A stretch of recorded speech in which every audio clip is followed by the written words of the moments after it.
Lucas 2, versículo 1. A gente vai ler do versículo 1 ao versículo 7 já já. O tema da minha pregação hoje, vai ler, por favor. A providência divina. Só antes da gente ler propriamente o texto, só fazendo uma rápida recapitulação daquilo que foi falado nas últimas semanas.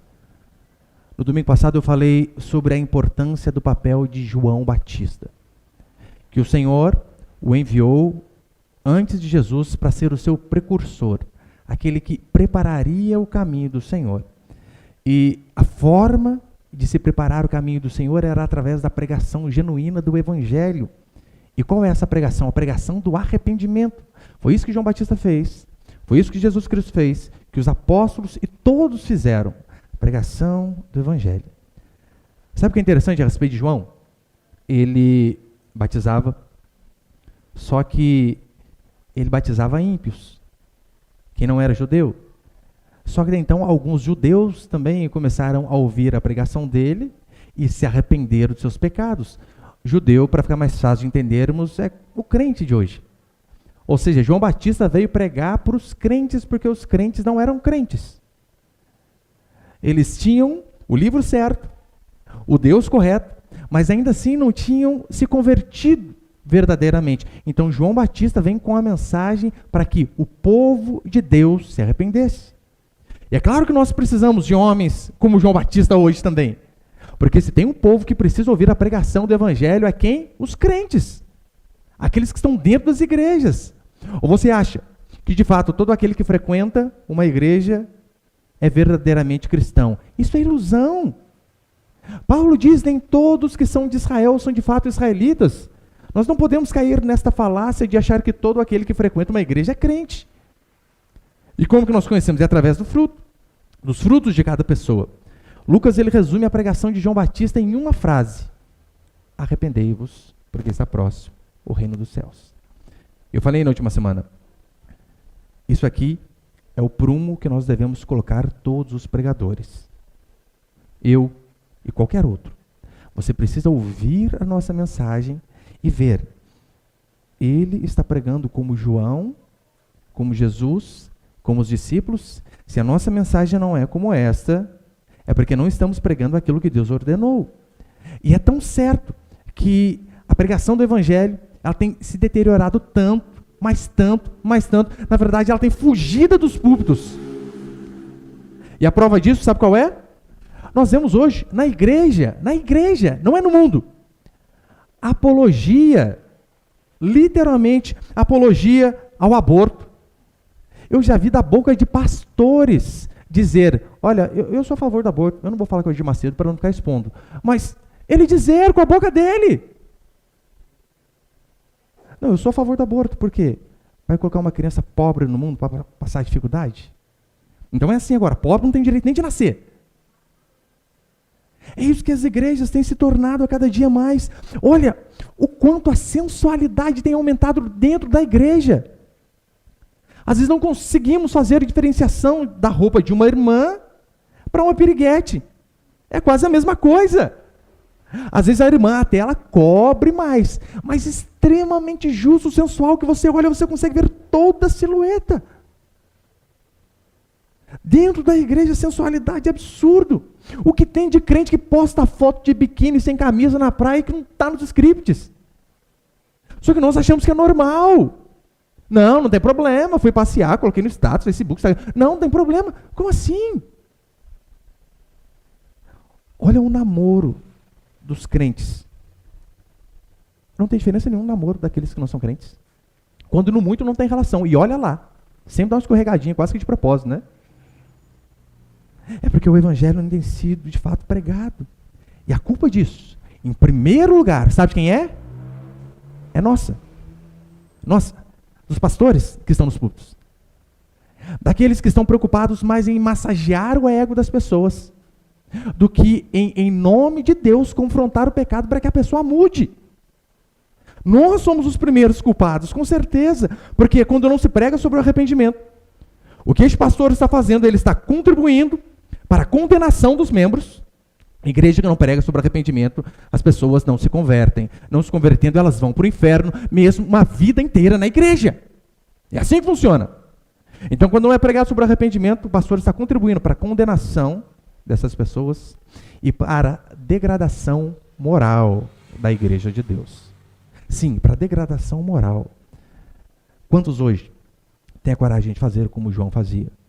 Chegar diante do rei e de Herodes, apontar o dedo na cara dele e dizer: não te é lícito possuir a mulher de teu irmão. Imagina. Às vezes é um membro que o dízimo dele é altíssimo. E o pastor pensa: se eu confrontar, tem a possibilidade dele sair. E você sabe, né? Quando o membro sai, o dízimo sai junto. Às vezes o membro está e o dízimo não está. Mas quando sai, é certeza. Eu lembro uma vez na nossa igreja, o dízimo do irmão era, acho que 70% da arrecadação. 70%. E às vezes nós nos vemos diante de algumas coisas que pensamos: cara, se eu falar, a chance do parafuso espanar é grande. O que faremos? Temeremos ou continuaremos fiéis a Deus? O Senhor nos manda ser fiéis a Ele. Só que hoje em dia não há. Em muitos lugares, homens como João Batista, que em amor, não estou dizendo com truculência, com amor, com firmeza, em nome de Jesus, que eles confrontem o povo. É muito difícil ver. O máximo que eles conseguem fazer é olhar para as pessoas e dizer: olha, o que o fulano faz lá é errado. Eu sei que é errado, mas eu respeito. Esse é um absurdo. Essas pessoas fazem um desserviço para o reino de Deus. Com base nisso, eu vou passar aqui apenas 3 princípios, então, de hoje. O primeiro princípio é o seguinte: a providência. Só isso, né? Primeiro princípio, a providência. Lucas capítulo 2, verso 1. Olha o que diz a palavra do Senhor. Naqueles dias, saiu um decreto da parte de César Augusto para que o mundo inteiro fosse recenseado. Não o mundo inteiro, não o mundo ao qual ele governava. Esse primeiro recenseamento foi feito quando Quirino era governador da Síria. Todos iam alistar-se, cada um à sua cidade. E José também foi da cidade de Nazaré, na Galiléia, à cidade de Davi, chamada Belém, na Judéia, porque era da linhagem e da família de Davi, para alistar-se com Maria, que estava grávida e comprometida com ele. Enquanto estavam lá, chegou o tempo de ela dar à luz, e ela teve o seu filho primogênito, envolveu-o em panos e o colocou em uma manjedoura, pois não havia lugar para eles na hospedaria. Até aí tá bom. Repare a maneira como Deus governa o universo. Sim, o que a Escritura diz é que Deus governa tudo. Que todas as coisas conspiram para que a sua vontade se cumpra. Todas as coisas, sem exceção. E aqui é mais um exemplo de que Deus usa as coisas até que ímpios fazem para que o seu propósito venha a se cumprir. Lembra no livro de Jonas? Onde Deus manda o vento, a tempestade sobre o barco. Deus controla a sorte quando eles tiram um palitinho para ver culpa de quem era o pecado. Aqueles homens ímpios jogam Jonas no mar. Deus manda um peixe para comê-lo. Esse peixe o engole e cospe-o exatamente onde ele devia estar. Deus controla todas as coisas. E Ele usa disto para que o seu propósito se cumpra. Olha que interessante. Deus pode usar até a beleza de uma mulher. Lembra Esther? Deus pode usar até a beleza de uma mulher para fazer biquinho no Facebook e postar foto mostrando o pai de trás. Não, não é para isso. Deus, ele usa a beleza de uma mulher para salvar o seu povo. Você imagina qual que é o objetivo de Esther nascer bonita? Ah, só para salvar o seu povo, só isso. Todas as coisas o Senhor usa para que elas venham a conspirar para que o seu propósito de fato venha a se cumprir. Deus, ele permitiu que José fosse vendido pelos seus irmãos, vendido pelo mais bonzinho. Os outros queriam matá-lo. Para que inimigo com esses irmãos? Os irmãos queriam matar José. Daí surge um bonzinho e diz: não, não matar não, vamos vender, que vender a gente ganha dinheiro. E às vezes você reclama do seu irmão. José é vendido. Chegando lá, mentem a respeito dele. Ele é preso. E diz a Escritura que lá na cadeia, Deus continuava com ele. E então, aqueles irmãos que o venderam, que mentiram para o pai, anos depois, precisam deste irmão para que eles pudessem ter comida, ter alimento, serem salvos. É Deus usando a maldade daqueles homens ali, com o coração invejoso, que era isso que aqueles irmãos tinham, inveja de José.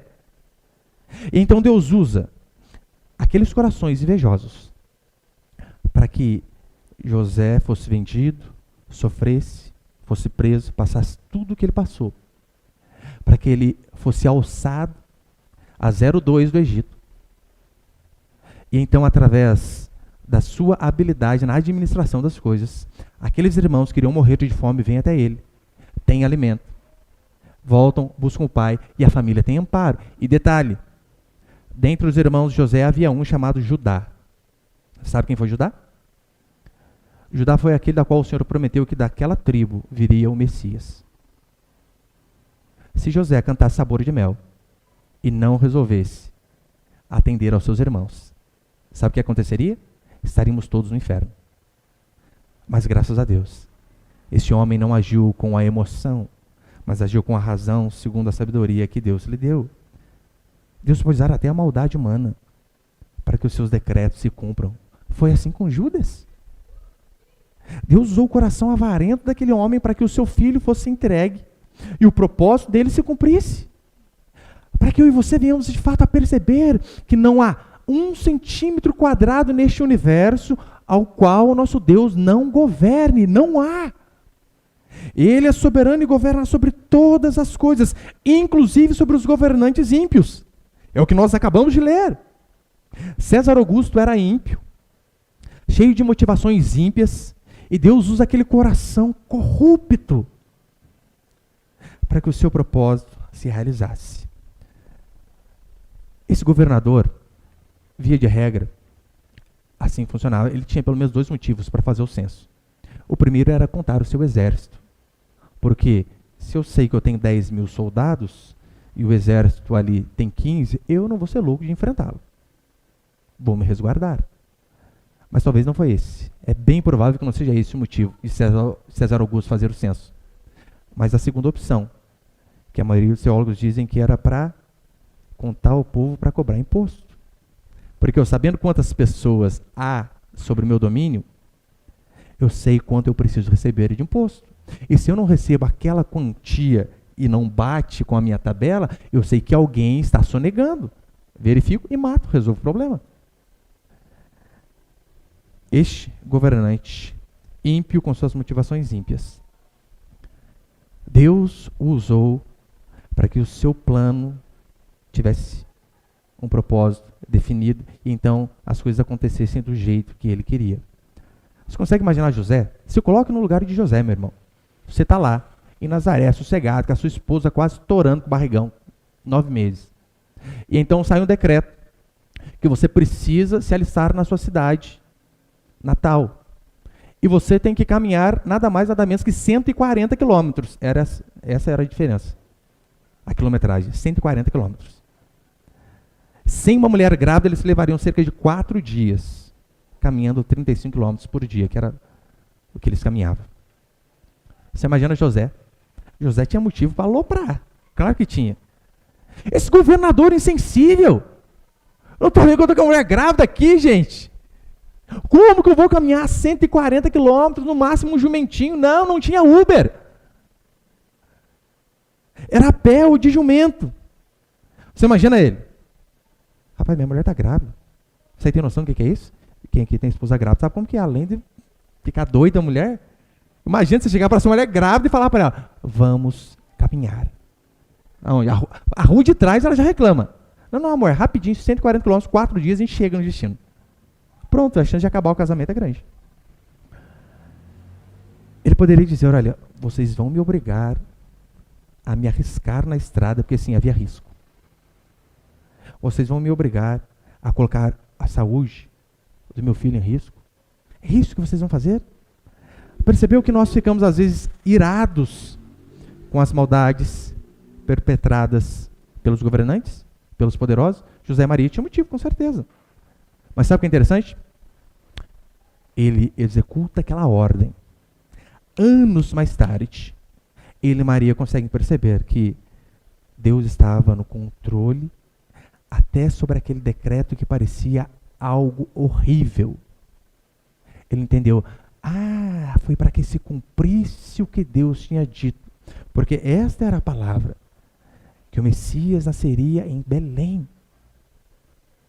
É bem provável que depois de anos que ele percebeu, aquele dia que eu fiquei com a raiva daquele decreto, daquele governante, do capiroto, hoje eu entendo o propósito de Deus. Moisés podia duvidar de Deus diante da resistência de Faraó. Você imagina? Deus fala, vai lá Moisés, fala com ele, senão eu vou arrebentar ele se não obedecer. Moisés vai e fala. E Deus vai endurecer o coração de Faraó. Moisés vem bravo, Senhor, não me ouviu? Não, calma aí, deixa que eu estar com a praga nele. Agora vai, Moisés vai e Deus endurece de novo. Na segunda vez eu já aloprava, já, Senhor, tá de brincadeira, né? Tá de brincation with me. Não dá. 10 vezes. Mas então, quando você começa a entender um pouco da escritura, a história do povo egípcio, você começa a ver que cada praga ao qual Deus foi mandando foi de fato para mostrar que ele era maior do que as divindades egípcias. É por isso que ele transforma a água do rio Nilo em sangue, porque o Nilo era um deus para os egípcios. Eles viviam da agricultura. Era dali que eles tiravam todo o seu sustento. Então Deus, quando ele transforma a água em sangue, ele está apenas mostrando, o Nilo não é Deus. Eu sou Deus. Por isso que precisou 10 vezes. Nós não acreditamos em coincidência, acreditamos em providência. Acreditamos na providência do Senhor. Porque, convenhamos, um governador ímpio, por conta de cobiça, baixa um decreto. Este homem sai com a sua esposa, caminha 140 quilômetros, e justamente quando eles chegam, acontece de se cumprir os dias da gestação de Maria, e ela então dá luz. Jesus podia ter nascido de 7 meses, prematuro, não nasceu. Podia ter nascido no meio do caminho, não nasceu. Até o decreto dos ímpios estão debaixo do decreto do Senhor. Eu fico imaginando Jesus. Se ele fosse um menino qualquer, comum, ele poderia questionar a sua mãe. Quando ele crescesse. Mãe, mas por quê? Nós somos de Nazaré, por que quem foi lá para Belém? Só foi lá só para me parir? Só para me ter? Mas ele poderia responder, olha, eu fui lá porque Deus assim quis. Deus assim mandou. Essa era a vontade de Deus. Só que às vezes nós não entendemos. Porque certas coisas acontecem em nossas vidas. José poderia reclamar, Maria poderia reclamar. Não é isso que constantemente nós fazemos diante de circunstâncias difíceis? Por quê? Por que tanto sofrimento na minha vida? Porque justamente a enfermidade bateu a minha porta e não a do ímpio, meu vizinho. Por quê que o desemprego chegou a mim e não ao fulano que é desonesto no trabalho? Por que eu nasci sem pai? Por que este defeito? E às vezes nós esquecemos que Deus, ele governa de forma soberana e todas as coisas, sem exceção, têm um propósito. Por mais que a nossa mente não consiga captar. No Salmo 139, vai dizer que todos os nossos dias foram escritos e determinados por Deus. O Senhor tem um propósito em cada uma das coisas. Cada luta, cada sofrimento, cada angústia, cada perda. Nada foge do controle do Senhor. César Augusto baixou um decreto, que nada. Deus tinha baixado um decreto antes. O que aconteceu foi que este governador ímpio apenas assinou embaixo aquilo que Deus já tinha decretado. O segundo princípio, filhos de Deus costumam nascer em manjedouras e morrer em cruzes. Olha o versículo 7. E ela teve seu filho primogênito de primeiro, porque depois ela teve mais. Não é este o meu tema hoje, né? Mas Maria teve um monte de filhos, pelo menos 6. Porque nominalmente cita 4 irmãos e diz todas as suas irmãs. Sendo benigno, todas as suas irmãs, pelo menos 2, né? Tá, mas não é esse o tempo, volta aqui. Volta. Versículo 7. E ela teve um filho primogênito. Envolveu em panos e o colocou em uma manjedoura, pois não havia lugar para eles na hospedaria. O que seria esse lugar de nascimento de Jesus? Hospedaria, ou dependendo da sua versão aí, esteja estalagem. Antigamente, via de regra, esses estabelecimentos, eles tinham 2 pisos. Às vezes era um térreo e havia a parte subterrânea. Ali, no primeiro piso, ficavam os viajantes. Eles iam descansar como se fossem as pousadas de hoje. E na parte de baixo, na parte inferior, animais e escravos criados também com os animais. Aqueles homens que cuidavam dos animais. Hoje a gente não vê muito isso. Via de regra, né, embaixo, na maioria das vezes, é estacionamento. Mas antes era o estacionamento também, né? Só que estacionamento de animal. Eu não tinha carro. Possivelmente foi um lugar desse que Jesus nasceu. Não dá para saber exatamente como era, mas uma coisa está clara. O Rei da Glória nasceu em meio a bichos. Provavelmente cavalos, vacas, jumentos, que eram um meio de transporte, assim como foi o meio de transporte de seus pais. Você consegue imaginar? O Rei dos Reis não nascer num palácio, mas num lugar desse? O homem mais poderoso do mundo não viver no trono, na Casa Branca, mas numa cidadezinha pequenininha. Você consegue imaginar aquele que é o único digno de honrarias ser humilhado durante toda a sua vida?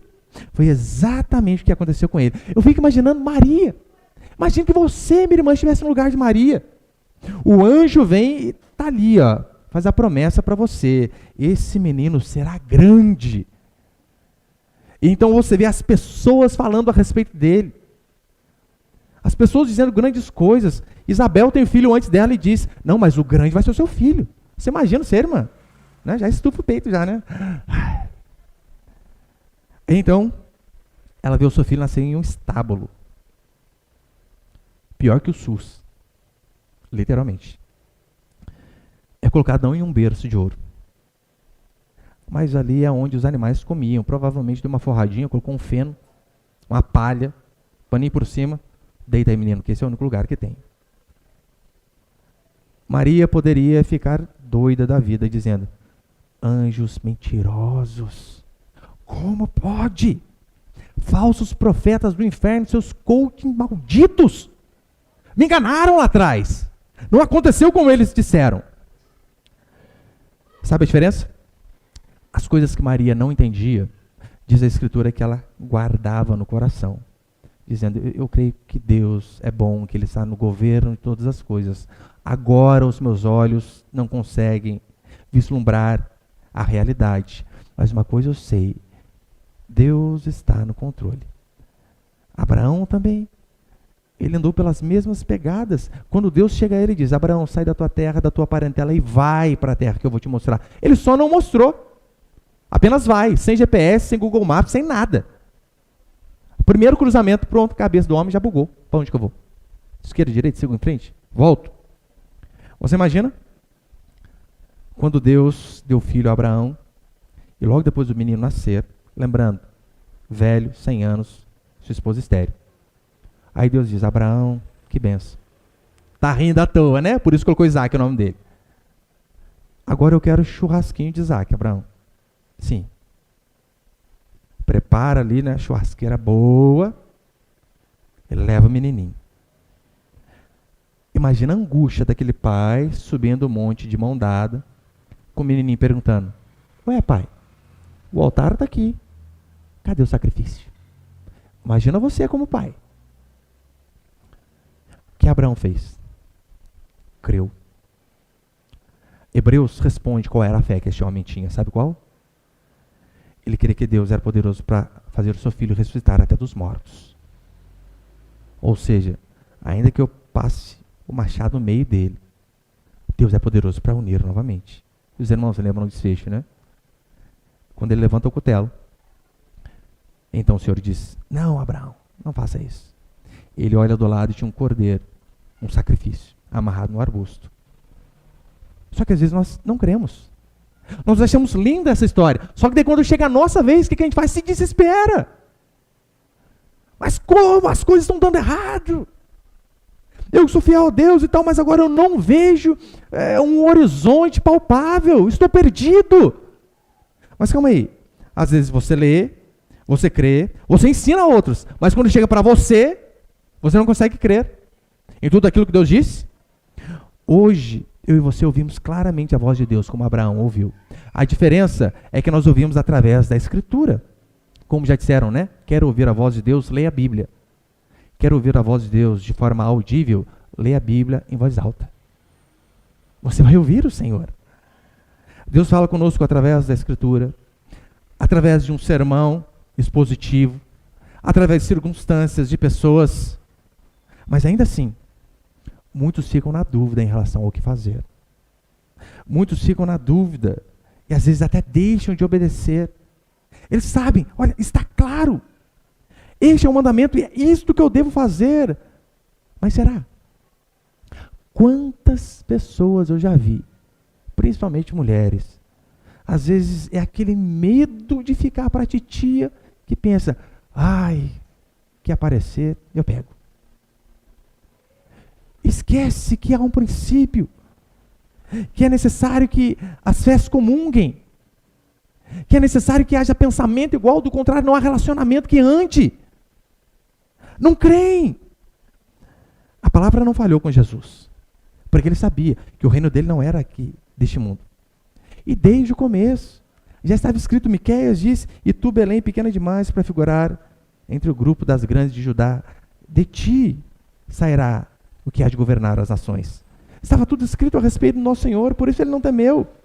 Você sabe que Messias significa o escolhido, o prometido, o ungido.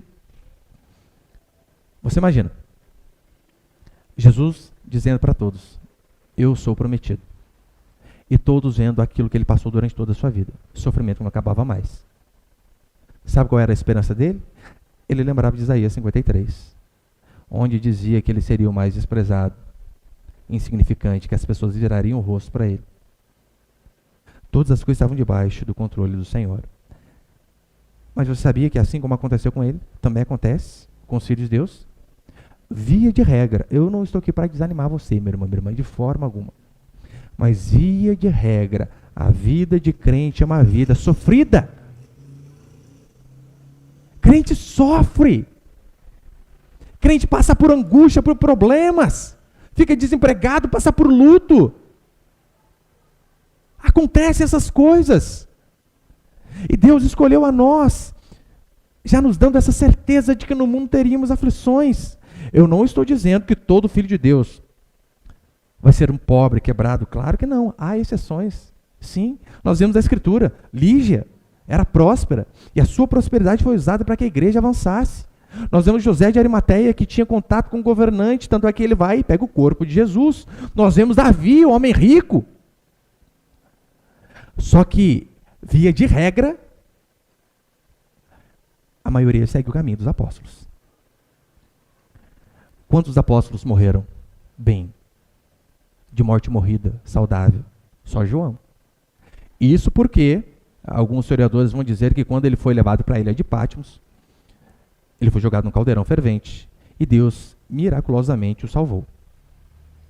Mas ainda que isso seja apenas mito, João morreu velho, de velhice. Pedro, Paulo, Tiago, tudo sem cabeça. O problema é que os falsos pastores, eles fazem das exceções regras. Eles pegam um Davi, que termina a vida rico. E sabe o que ele faz? Ele diz que se você for crente, você vai terminar rico. Vai dar tudo certo.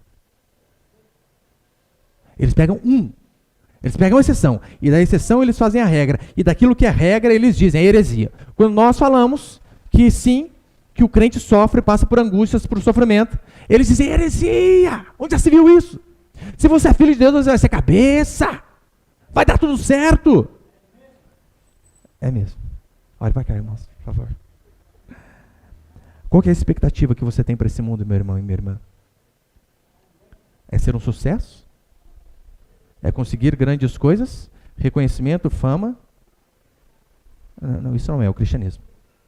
Qual que é a perspectiva que você tem aqui neste mundo? É de alcançar fama, sucesso, reconhecimento? Você não está andando conforme o cristianismo. É só você lembrar do tratamento ao qual o nosso Senhor teve. E diz a Escritura que filhos de Deus, via de regra, seguem por este caminho. Lembra dos apóstolos, dos cristãos mortos no Coliseu Romano? Lembra de quantos discípulos de Cristo foram feitos de tochas para iluminar as ruas de Roma? Aí você fica ouvindo a música Raridade e pensa que tem uma coisa errada com você. Gente, como que pode? Você fica ouvindo Sabor de Mel e a vitória não chega nunca. Lembre-se da oração de Sadraque, Mesaque e Abednego. Se Deus quiser nos livrar, amém. Se não, nem que a gente morra torrado. Mas vamos morrer fiéis. Eu não estou dizendo de forma alguma que nós não podemos ter esperança neste mundo. Hoje de manhã eu compartilhava isso com meus filhos. Devemos ter esperança, orar para sermos prósperos, sem esquecer que, Paulo diz assim, se a nossa esperança em Cristo se limita apenas a esta vida, somos os mais infelizes de todos os homens. Podemos ter esperança nessa vida, mas ela não deve ser apenas neste mundo. Há uma grande diferença. Sendo assim, o que eu estou dizendo é que você não deve avaliar o amor de Deus por você com base na sua conta bancária, meu irmão. Porque hoje em dia virou isso, né? O crente fiel é o que é próspero. Se você não é próspero, está em pecado. É assim. O que é o inferno? Ser pobre. Céu, ser rico. E esse é o resumo da vida cristã hoje, pregado em muitos lugares. Não avalie o amor de Deus pela sua conta bancária, pela importância que você tem aos olhos do mundo. Não avalie por isso. Ao passar por necessidade, devemos lembrar: o meu Senhor passou. Ao passarmos por aflições, ao chorarmos, devemos lembrar que Ele chorou. Ao passarmos pelo luto, Ele também passou. Ao passarmos pelo abandono de pessoas, por traição, devemos lembrar que o Senhor passou por todas essas coisas também. Não meça a sua vida pelo seu bolso, de forma alguma. Lucas capítulo 12, verso 15 diz assim: tende cuidado e guardai-vos de toda e qualquer avareza, porque a vida de um homem não consiste na abundância de bens que ele possui. A vida de um homem não consiste nos bens que ele possui. Não é isso que mostra quem você é. Preocupe-se em glorificar a Deus em tudo que você fizer. Se Deus o fizer rico, meu irmão, minha irmã, que a sua riqueza glorifique a Deus. Se Ele não fizer, que a sua pobreza também glorifique o Senhor. Eu sei que nós aprendemos que os ambiciosos são grandes, podem ser aqui para o mundo. Constantemente eu recebo mensagens nas redes sociais, alguns avisos patrocinados, dizendo: você vai ser o próximo milionário. Que o sonho da pessoa é juntar 1 milhão. Eu não tenho esse sonho, o meu sonho é gastar 1 milhão. Gastar deve ser bom. Juntar 1 milhão? Horrível, gente. Vai quê? Morre, fica mais esposo gastar com o próximo. É ruim, hein? Não pode. Vou gastar 1 milhão até que vai. Mas daí nós aprendemos que esses ambiciosos são grandes. Não são, eles são medíocres. Medíocres. Chesterton, ele diz uma frase fantástica. Ele diz assim: a coisa mais extraordinária do mundo é um homem comum com uma mulher comum, com filhos comuns. Ponto. Eu sei que falar isso aqui hoje vai ser loucura, mas essa é a vida. Eu amo alguns perfis do Instagram, e tem alguns que eu sigo e aconselho você a seguir. Perfis como Preciosa Feminilidade, espetacular. Submissas e piedosas, Feminilidade cristã. Irmãs que você vê que estão preocupadas com o reino de Deus. E constantemente eu reposto alguma coisa delas, elas repostam algum artigo meu. E às vezes eu entro, clico em algum para ver o perfil da pessoa lá. Sabe o que é mais interessante? Você olha lá, está lá o nome, fulana. Aí embaixo, via de regra, vem as descrições. Engenheira, sei que, tal coisa, empresária, dono disso, dono daquilo. No perfil, nesses perfis que eu citei, a maioria deles, você entra lá, está escrito assim: nome, embaixo, mãe, depois esposa, depois dona de casa, depois auxiliar do meu marido. Para esse mundo, isso é coisa de louco. Coisa de louco. Mas essas pessoas são grandes diante de Deus, porque elas não estão preocupadas com o que o mundo acha delas, mas elas estão preocupadas se elas estão cumprindo a sua função segundo a Escritura. E terceiro, e último para encerrar, terceiro princípio: Jesus nasceu no meio dos bichos, mas nunca se comportou como um animal. A manjedoura aqui foi um símbolo de que a vida de Jesus seria uma vida dificílima. Só estava mostrando. Isaías 53 diz que ele seria um homem de dores. No ápice da vergonha. Lembra Jesus quando ele está sendo crucificado?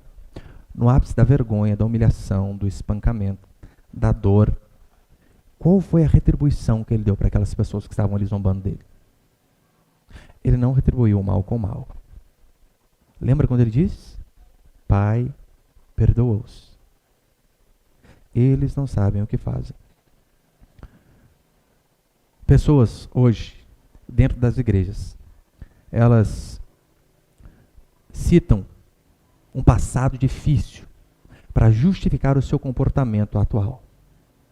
Com base no sofrimento que tiveram lá atrás, elas acham que elas têm o direito de não tratar bem as pessoas, de serem mal educadas, de serem ranzinzas. Por quê? Porque teve uma vida sofrida. Você imagina Jesus Cristo. Jesus Cristo, os amiguinhos dele dizendo: Jesus, quem é seu pai? Porque você não tem nada a ver com o Zé. Impressionante. Você é a cara do João da rua de baixo. Será que seu pai é o Zé? Você imagina o bullying. Imagina Jesus Cristo ali, uma vida inteira fazendo aquilo que é bom. E a vida inteira tomando a cabeça. Poderia aloprar. Eu só faço o que é bom. Ninguém dá valor. Cansei. Nem os irmãos dele criam nele. Hoje em dia nós vivemos uma época onde as pessoas elas gostam de se fazer de vítimas. Sim, o Brasil é o país do vitimismo. Tudo é coitadinho, tadinho. Por que os políticos você acha que eles amam defender as minorias? Quais minorias? Negro, mulher, gay, pobre. Daí você junta todas essas minorias e deu o país inteiro, é a maioria. Porque o Brasil é um país do vitimismo. Eu tive uma infância difícil. Fui abusado, passei fome. É por conta disso que eu sou amargurado. Por conta disso que eu não confio em ninguém. Por conta disso que eu não dou papo para ninguém. Eu não estou de forma alguma menosprezando o sofrimento que talvez você tenha passado lá atrás. Porque eu já vi cada história aqui, só Jesus na causa. De forma alguma eu estou menosprezando isso. O que eu estou dizendo é que ainda que você tenha tido um passado terrível, você não tem o direito de tratar as pessoas mal por conta disso. De ser um sem educação, de não sorrir, de não conversar, de não dar um bom dia. Por quê? Porque a sua vida foi ruim? E o que as pessoas que estão ao seu redor têm a ver com isso? Nada. Foi ele que errou com você? Ora, então por que você não o trata bem? Isso é desculpa. Não se apoie nessas coisas para tratar as pessoas de uma maneira errada. Olha, eu conheço pessoas bem sofridas. Tem um rapaz que eu conheço que a angústia da vida dele, o calo da vida dele, sabe qual é? Ele não tem o nome do pai na identidade. Ele é um frustrado por conta disso. Porque ele diz, eu não conheci meu pai. Eu não tenho nem o nome dele na minha identidade. Eu falei, mas o outro fulano lá também não conheceu o pai. Mas o nome do pai está na identidade. O meu não tem. O meu está lá, filiação, sua mãe. Daí por conta disso, a vida dele é amarga. É 5 minutos sem exagero. Quando dá 5. É 5 minutos conversando com ele, eu começo, ai meu Deus, e eu começo a ficar ruim. Falei, gente, que vida sofrida. Eu começo a lembrar do que fizeram para mim. Ai, meu passado, ai meu Deus, a vida é sofrida mesmo. Falei, sai pra lá, coisa ruim. Estou sendo contaminado pelo fulano aqui. E ele usa isso do passado como desculpa. E tem uma irmã da nossa igreja que é uma bênção. Eu não lembro de tê-la vista triste alguma vez. Não lembro. O alto astral em pessoa, a simpatia em pessoa. Uma vez eu perguntei, irmã, quem é seu pai? Pastor, nem sei. Sei não. Falei, gente, você consegue ver que o problema é o mesmo? Qual que é a diferença? É que não usou as mágoas do passado para tratar as pessoas do presente. Jesus não fez isso, por que nós faremos? Independente daquilo que você tenha passado, ainda que tenha sofrido muito, o que você deve fazer é, em nome de Jesus, se levantar e andar em novidade de vida. O que passou, acabou. Usa aquilo apenas como história. Mas não como combustível, porque quando nós, seres humanos, queremos ficar com raiva, o que a gente faz? A gente começa a alimentar de tudo que é coisa ruim que fizeram para nós no passado. É ou não é? Porque a gente gosta de sentir no direito de estar magoado. Eu tenho direito, pastor. Você não sabe o que eu passei? Não sei. Eu sei que Jesus passou coisa pior. Ele não tratou as pessoas mal por conta disso. Nós não devemos fazer assim também de forma alguma. Devemos parar de ficar chorando em rede social, que é uma coisa mais chata que isso, irmão. Indireta em rede social. Hashtag magoado. E põe no status, né? Quando a gente precisa, é que a gente vê quem são os amigos. Joga a bomba, né? Vai que pegue alguém. Ai, meu Deus. Isso é tanta infantilidade. Aconteceram traumas com você? Te derrubaram? Sofreu abusos, decepções, traições, abandonos, angústias? Deixa isso no mar do esquecimento, se levante e ande em novidade de vida, porque Jesus é maior que todas essas coisas. Daí fica aí remoendo, sempre lembrando o passado. Quem vive de passado é museu, meu irmão. O Senhor nos perdoou. O nascimento de Jesus é a demonstração de que o amor de Deus é por nós. E o amor de Deus, ele é tão grande que o seu filho foi humilhado para que nós pudéssemos ser salvos. Quantas irmãs aqui já tiveram filho no SUS? Levanta a mão, só para saber. Já teve? Sistema único de sofrimento? Gente, só minha esposa que é pobre, está sendo também. Gente, vocês estão ricos aí, gente. Não, é? Sistema único de sofrimento. Ou o seu último suspiro. Você escolhe. Eu lembro, o meu caçula, quando nasceu, correu tudo bem, graças a Deus, tirando que a minha esposa ficou 12 horas naquele soro dos infernos que revira a mulher do avesso, né? Sai quase igual o exorcista, andando para baixo assim. Tirando essas 12 horas, que ela quase morreu. Tirando que meu filho nasceu roxo, levaram ele, não deixaram eu ver. Tirando que 15 dias depois a enfermeira foi em casa e falou que ele quase tinha morrido, o resto foi tudo bem. Né? Consegui dormir no quartinho da frente, no chão lá, ficar com a minha esposa, né? Maravilha. Só que, mesmo diante de todas essas angústias, eu lembro, uma equipe médica cuidando dele, gente. E eu sou pobre, mas redesci. Tinha médico, tinha anestesista, tinha enfermeira, nasceu, já pulou daqui, deu pro pano, limpou, fez tal coisa, levou para lá e cuidou. E Jesus? Quem estava com Maria? Só o Zé. Quem era o anestesista? O Zé. O médico? O Zé. Quem deu os primeiros socorros? O Zé. Você consegue imaginar?